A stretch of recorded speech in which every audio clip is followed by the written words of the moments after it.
Hey guys, welcome to your Unit 3, Lesson 7 notes on compound events. It's our last lesson in Unit 3. By the end of the day, you will be able to find probability of mutually exclusive and inclusive events. So let's jump right in. When I talk about compound events, I mean things that are events that are put together. That's what compound means for my Spanish speakers. Com, like together or thoroughly. Puesto, like put together. Compuesto, put together, compound, put them together. Anyway, so we're going to have this whenever you see and or whenever you see or in probability questions. For example, if you have two bags, each with one blue candy and one green candy, what's the probability of drawing two blue candies? That is, what's the probability of drawing blue and blue again? So to visualize this, by the way, I'm going to be asking you for a secret word later on. So listen closely to find out what that secret word is. You're going to analyze the activity with a tree diagram. I have it for you right here. So we have four paths. We can either go blue and blue, which is the one we want actually. So let's highlight that while we're looking at it. So we can go blue to blue. We can also go blue to green. That means we pick a blue and then we pick a green. Or we pick a green and then we pick a blue, or we pick a green and then we pick another green. By the way, your secret word today is going to be elephant, so remember an elephant. Okay, so how many paths do we have total? We have 4 total paths, but how many of these paths represent getting a blue and then a blue again? Just 1. So there's only 1 path we want. So the probability of choosing a blue and then a blue is 1/4. Yay! So that's one way that you can find probabilities. However, you remember that tree diagrams take a lot of time. So instead, the faster, shorter way is to multiply the probability of each event and then multiply them together to get your final answer. So if we look at our first bag up here, the probability of picking a blue candy is 1 out of 2, because there's 2 candies total, but there's one way to get it. And then it's the same for that other bag. There's 2 candies total, there's 1 blue candy, so the probability of getting blue from 2 is 1/2. And we multiply that across. 1 times 1 is 1, 2 times 2 is 4. Hey, the probability is still 1/4. Excuse me. Also in a little bit, I'm going to ask you what my niece did as a question. What my niece did when I left her alone is she decided to go into my room and poke holes in the tissue box with a pair of earrings. So that's fun. So now there's all tiny little puncture holes in my tissue box because I left my earrings unattended. Anyway, so now we're going to look at independent events. And when I say independent events, I mean events that don't affect each other. They have nothing to do with each other. It's like up here. Picking a candy from this bag doesn't affect what candy you get here. So here we go. The probability of 2 independent events we found is that you multiply them together. So if you want to find the probability of an event A and then the probability of event B, that's going to be equal to P of A times P of B. We just saw that earlier with our candy example, the probability of picking a blue and then of picking another blue, you multiply them together. So what this looks like, I'm gonna represent this with a Venn diagram. If we have event A over here and event B in this circle, we're looking for the probability that they both happen. So we're looking for an and right here. This is what we're looking at when we look at independent events. Okay, so to find the probability of 2 events both happening and at the same time, we're going to multiply them together. For example, if we roll 2 dice, we're going to assume that they have 6 options each. These are 6-sided die. Find the probability that the number 3 is rolled on the first die and, oh look at this, and an even number is rolled on the second. Well, let's first find the probability of rolling a 3.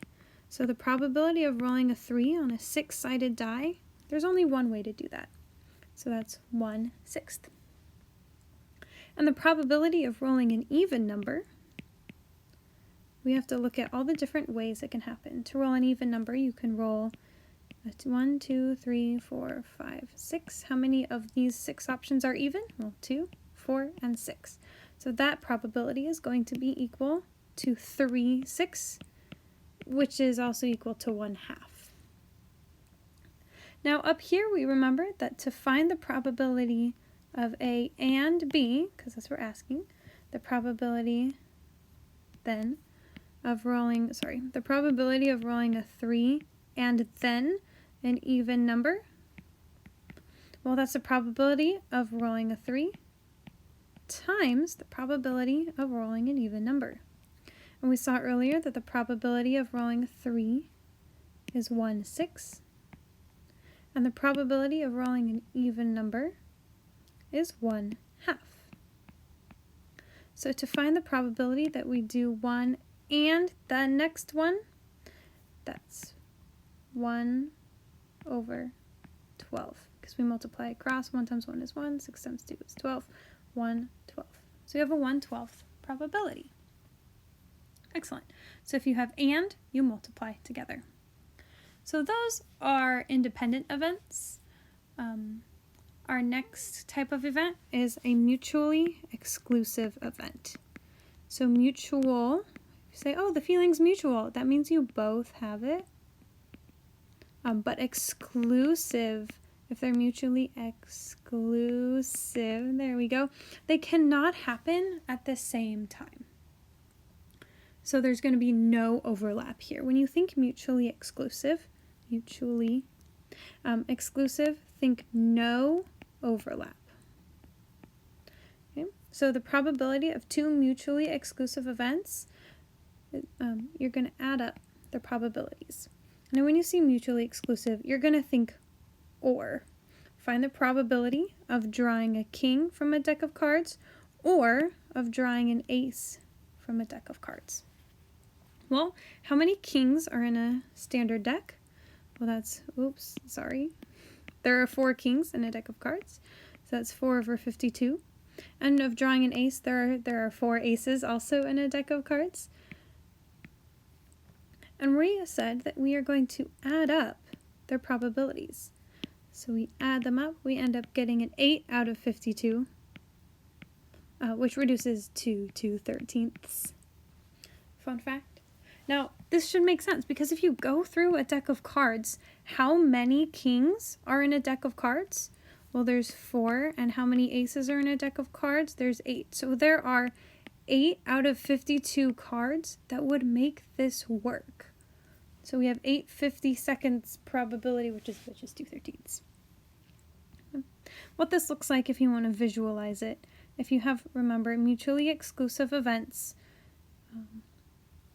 if we want to say, okay, well, what happens if I want to find P, the probability of A or B? Last time we looked at A and B. This time it's, okay, or. Well, if you want this one or that one to happen, that increases your probability. So you just add them all up together. So mutually exclusive means they cannot happen at the same time. So there's no overlap. So we're going to separate them like that. So that's the probability of A and the probability of B. But the good news is you can count up all the chances of A happening. So all of this is great, plus all of this together, which is also great. So you add them. Yay, isn't that fantastic? So good. Oh, excuse me. So we looked at mutually exclusive events. These are ORs. We looked at independent events of and. What's the probability that they both happen? What's the probability of or? But sometimes, we have one more example. Okay. But sometimes we'll have another or, and we'll get to that in just a second. So we have a new or. Okay, anyway. So if we have 3 quarters, 5 dimes, and 2 nickels, we have our friend Isaac, and he puts 1 coin at random from his pocket, What's the probability? It's either a dime or a nickel. Well, remember to find probability. Probability is always what you want over the total number of things that can happen. Okay, so the probability of pulling a dime, how many dimes are there? There are 5 dimes. Is 5 over, oh, how many coins do we have total? Shoot. Well, total is 3 plus 5 plus 2, so it's always going to be over 10. Okay, so the probability of picking a dime is 5 dimes out of 10 coins. And the probability of pulling a nickel, how many nickels do we have? We have 2. 2 out of 10. So the probability of pulling a dime or a nickel, we're going to add them up. The probability of a dime plus the probability of a nickel. So the probability of our dime was 5/10. And the probability of our nickel was 2/10. Now we're just going to add those up. So that's 5/10 plus 2/10, which is 7/10. So you have 7/10 probability of picking a dime or a nickel. Now this should make sense, right? If we write out all the kinds of all the kinds of coins he has, we have quarter, quarter, 3/4, 5 dimes, and 2 nickels. Now which of these are things that we want?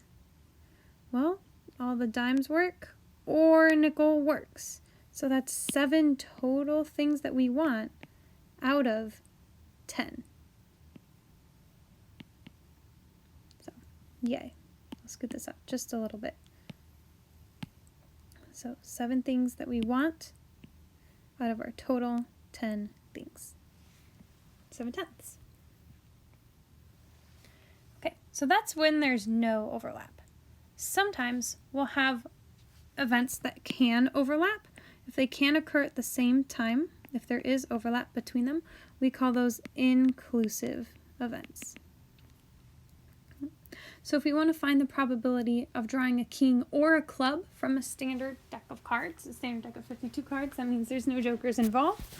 Well, we saw earlier that there are 4 kings out of 52 cards, and a club is the one that looks like this guy, like this shape, right?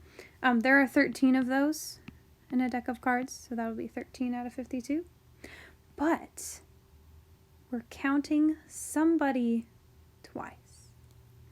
So here we've got the probability of our clubs. We've got the probability of our kings. But we're counting the king of clubs twice. So we have to subtract 1 out of 52 for this overlap. Subtract. So that'll end up giving us 16 out of 52, which is 4/13 reduced. Now this is because if we were looking at an OR, we want to find the probability that you have event A, right? You want to find the probability of event A or event B. So you take, all right, well, what's the probability of this guy? Oops, that was a bad coloring job. Sorry. What's the probability of this guy or of that guy? Notice when we're doing this, that this area over here, this overlap, gets counted twice. So we have to take away this area of overlap. So we need to subtract it once because it's counted twice. So in order to do that, we say the probability, guess I'll just get rid of that. We say the probability of A or B is the probability of A plus the probability of B minus the probability of A and B. So first you need to find where do they overlap You need to get rid of that so you don't count it twice. Ooh, yipes. Okay, here we go. So we're subtracting the overlap. All right, let's do one example, and then we'll do a summary and call it good. So if there's a 40% chance of snow on Monday, we'll say the probability of snow on Monday is 0.4, and there's a 15% chance, there you go, 40% chance of snow on Monday. Make this blue. And then there's a 15% chance of snow on Tuesday. Probability of snow on a Tuesday is 15%. Then find the probability that it will snow on either Monday or Tuesday. Well, we also need to find the probability that it snows on Monday and on Tuesday. So that will be equal. We'll go all the way back up to the very top to our and. The probability that they happen at the same time, we need to multiply them together. So the probability of snow on Monday and snow on Tuesday is 0.4 times 0.15. And that works out to 0.06. So it's very unlikely, but it could still happen. You have a 6% chance of it happening. Now that we have all of our information, we need to find the probability, of our ors.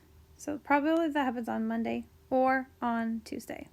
So that's going to be equal to the probability of snow on Monday, which is 0.4, plus the probability of snow on Tuesday, which is 0.15, minus the probability of snow on both days, 0.06. So that probability adding and subtracting, that works out to 0.49. So there's a 49% chance of snow on Monday or Tuesday. Wouldn't that be so fun? What if we got snow? That would be crazy. So there are 3 kinds of probabilities we talked about today. Now, to prepare you for your studies, go ahead and make this summary chart. Go back through your notes and make your summary chart. So let's color in all the overlaps first. If you have inclusive events, hold on, I mixed these up, didn't I? This should be independent events. Hold on. This is going to be wrong on the copy that I give you. So the probability of inclusive events is where there's going to be overlap. So if you want to find the probability of A or B, that's the one we just did. You need to find the probability of A. I'll just write it in black. Probability of A, which is this guy, plus the probability of B, which is this guy, minus the probability of A and B. So you take A and B, but you take away one of the middles. To find the probability of mutually exclusive events, that is things that cannot happen at the same time, you just add them up. That's the probability of A plus the probability of B. How great is that? So you have A plus B. And finally, if you have independent events and you want to find the probability and the probability of and A and B together, this overlap right here, you need to find the probability of A and multiply by the probability of B. There it is. Memorize this, put it in your notes, love it, highlight it, keep it in a safe spot, and have a fantastic time on your homework.